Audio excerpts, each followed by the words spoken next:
जब एकादशी तिथि आयो, राधे राधे। अब एकादशीको बारेमा म हजुर अलि भनिदिन्छु, सबैजनाले सुन्नु होला हैन। एकादशीको तिथिमा नन्द बाबा पनि व्रत बस्नुहुन्थ्यो अरे है। नन्द बाबा भनेको भगवान कृष्णको पिताजी नन्द बाबा एकादशीको व्रत बस्नुहुन्थ्यो। व्रत बस्दाखेरि व्रतका भेद 3 प्रकारका हुन्छन्। एउटा निराहार व्रत, अर्को अब निराहार भनेको केही पनि नखाइकन बस्ने व्रत। निरा भनेको हावा, आहार भनेको खानु, हावा मात्रै खाने भनेको सास मात्रै फेर्ने, अरु केही पनि नखाने, त्यस्तो व्रतलाई निराहार व्रत भनिन्छ। अब हावा पनि नखाइकन सासै नफेरि त बस्न सकिँदैन, सकिन्छ त? सकिँदैन। अनि अर्को छ जलाहारी व्रत। सुन्नु है, जलाहारी भनेको पानी खाएर बस्ने व्रत। एउटा निराहार व्रत, पानी पनि नखाइकन बस्ने व्रत। एउटा जलाहारी व्रत, पानी मात्रै खाएर बस्ने व्रत। अब त्यति गर्दा पनि सकिएन भनेदेखि अर्को छ फलाहारी, फलफुल खाने, फलफुल खाएर बस्ने व्रत। यो व्रतका 3 भेद भयो। अब फलाहारीबाट मास्तिर अन्नहारी हुन्छ। अब अन्नहारी भएपछि व्रत हुँदैन, अन्न खायो भनेदेखि व्रत हुँदैन, फलफुललाई मात्रै व्रत मानियो। अब कसैले भन्छन् मकैलाई के गर्ने हैन, मकै भनेको अन्नमा पनि गणना हुन्छ, मकै भनेको अन्न पनि हो। फेरि मकै भनेको, मकैलाई संस्कृतमा भनिन्छ मर्कटान्न भनिन्छ। मर्कट भनेको बाँदर, अन्न भनेको अन्न, बाँदरको अन्न रे। विश्वामित्र ऋषिले बाँदरको लागि सृष्टि गराइदिएको हो मकैलाई, मनुष्यको लागि होइन, बाँदरको लागि हो। त्यही भएर त्यसलाई फलाहार मानेर खान्छन्। तर त्यो मकै पनि अन्नमा गणना हुन्छ, तर फलाहार पनि मानिन्छ मकैलाई। राधे राधे। अब एकादशीको व्रत बस्ने हामीलाई बडा दुविधा हुन्छ नि यो एकादशीको बारेमा। अब कसैले भन्छन् आज एकादशी व्रत बस्ने भन्छन्, कसैले भन्छन् होइन भोलि हो भन्छन्। अब व्रत बस्ने कहिले त? अब कुन दिन व्रत बस्नु? पुराणमा लेखिएको छ व्रत बस्दाखेरि एकादशी, गरुड पुराणले भन्छ एकादशी, द्वादशी, त्रयोदशी यी 3टा तिथिलाई भेटिएर व्रत बस्यो भनेदेखि एकादशीलाई थोरै छोएको छ, द्वादशी पुरै छ, अनि त्यो भोलिपल्टसम्म त्रयोदशी तिथिलाई सम्म भेट्यो भने यो व्रतलाई उत्तम व्रत मानिन्छ। एकादशीको व्रत बसेको छ तर तिथि चाहिँ द्वादशी छ भने यो व्रतलाई पनि राम्रो मानिन्छ है। एकादशी मात्रै धेरै छ, दशमी तिथिले छोएको छ भनेदेखि त्यो एकादशीलाई अशुद्ध एकादशी मानिन्छ। दशमी तिथिले छोएको एकादशीलाई अशुद्ध एकादशी भनिन्छ। सुन है, अब कसरी थाहा पाउने त दशमीले छोएको छ कि छैन, हो कि होइन भनेर? अब हाम्रो दिन भनौँ न आज र भोलि भनेर कति बजेबाट फरक पर्छ, कति बजेबाट छुटिन्छ? रातको 12 बजे भन्दा यताको दिन आज भयो हैन, अनि 12 बजिसकेपछि फेरि भोलिपल्टको दिनलाई चाहिँ आज भनियो। 12 बजे भन्दा यताको यता भयो, 12 बजिसकेपछि उतापट्टिलाई भोलिपल्टको भयो। रातको 12 बजेलाई नागेर हैन त्यो तिथिले दशमी तिथि मानौ भोलि एकादशी तिथि छ, आज दशमी तिथि छ। दशमी तिथि भरे राति 12 बजे नागेर उता गयो भने, ध्यान दिएर सुन्नु है, 12 बजेर उता गयो भने भोलिपल्टको एकादशीलाई दशमी तिथिले छोइदियो। के भनेको छ अब?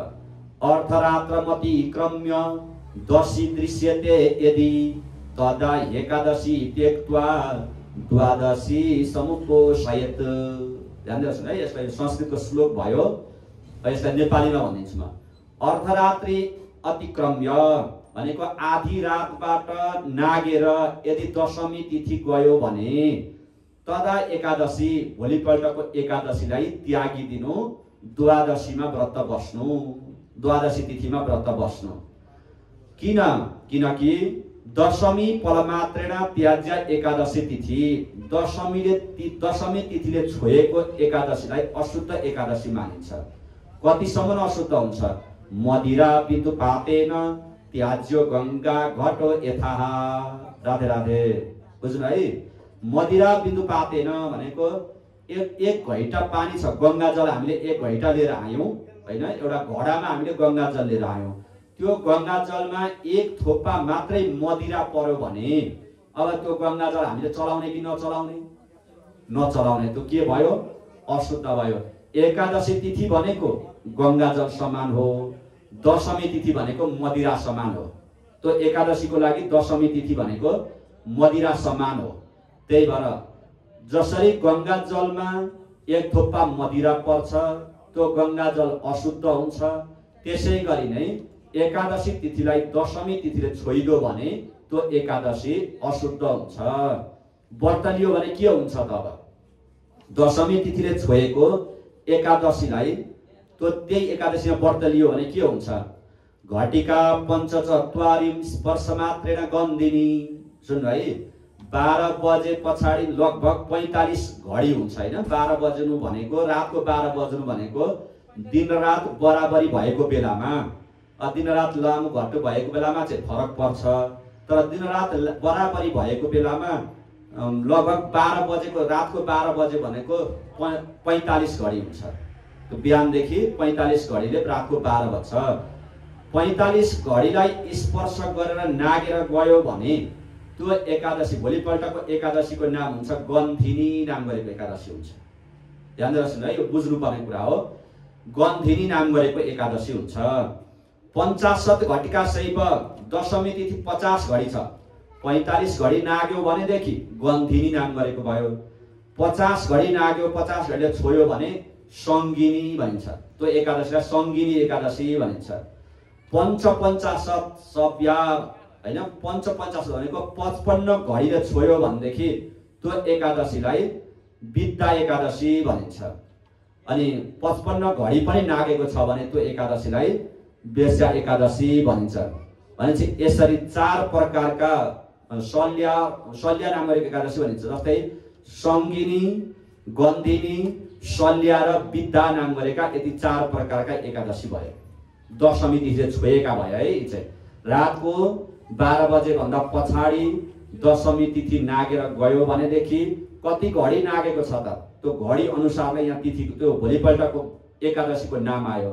पहिलो 45 घडी नागेको छ भने गन्धिनी, दोस्रो 50 घडी नागेको छ भने सङ्गिनी, अनि 50 बाट उँभो लागेको छ 55 मा छ भने शल्य, 55 बाटै उँभो लागेको छ भने विद्या हैन, विद्या वेश्या पनि भनिन्छ।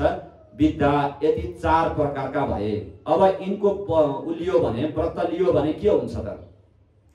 गन्धिनी सर्वधर्म नाश गरेछिन्, सङ्गिनी धन नाश दक्षिण। सुन्नु है, गन्धिनी नाम गरेको एकादशीमा व्रत बस्यो भने धर्म नाश हुन्छ, धर्मलाई नाश गरिदिन्छ। अनि सङ्गिनी धन नाश दक्षिण।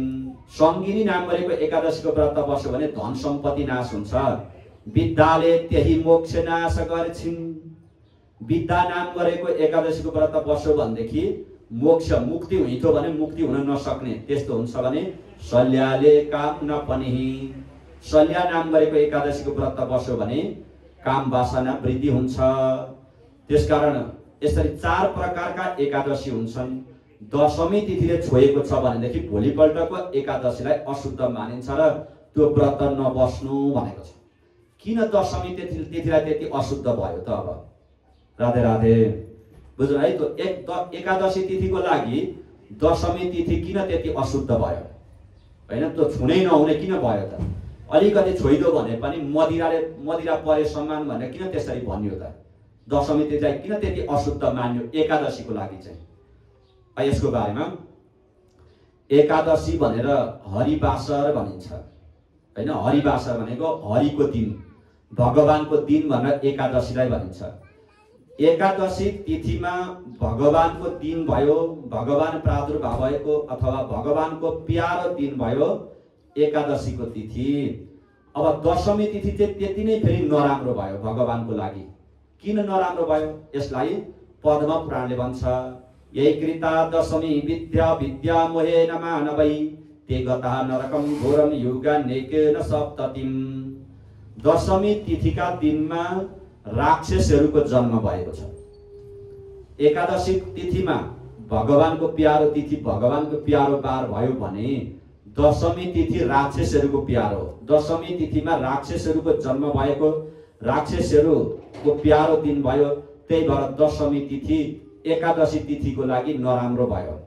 दशमी तिथिका दिनमै दैत्यहरूको जन्म उत्पत्ति भयो र दैत्यहरूको जन्म उत्पत्ति भएको कारणले गर्दाखेरि दशमी तिथिको व्रत निस्किएको, दशमी तिथि छोएको एकादशीको व्रत नबस्नु। यदि दशमी तिथिले छोएको एकादशीको व्रत बस्यो भनेदेखि भगवान खुसी हुने होइन, दैत्य खुसी हुन्छन्, आसुरी भाव उत्पन्न हुन्छ।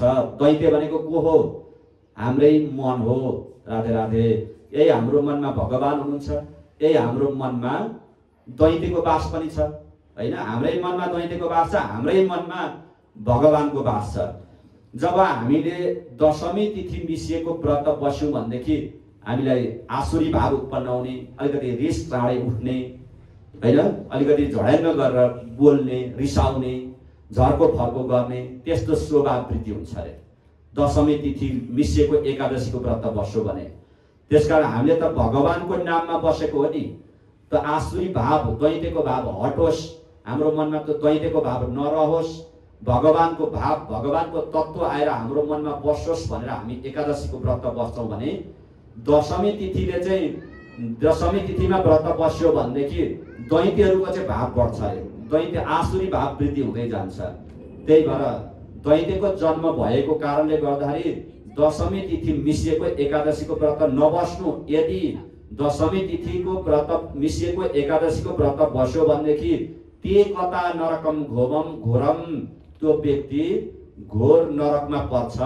दैत्यको कारणले गर्दाखेरि घोर नरकमा जान्छ।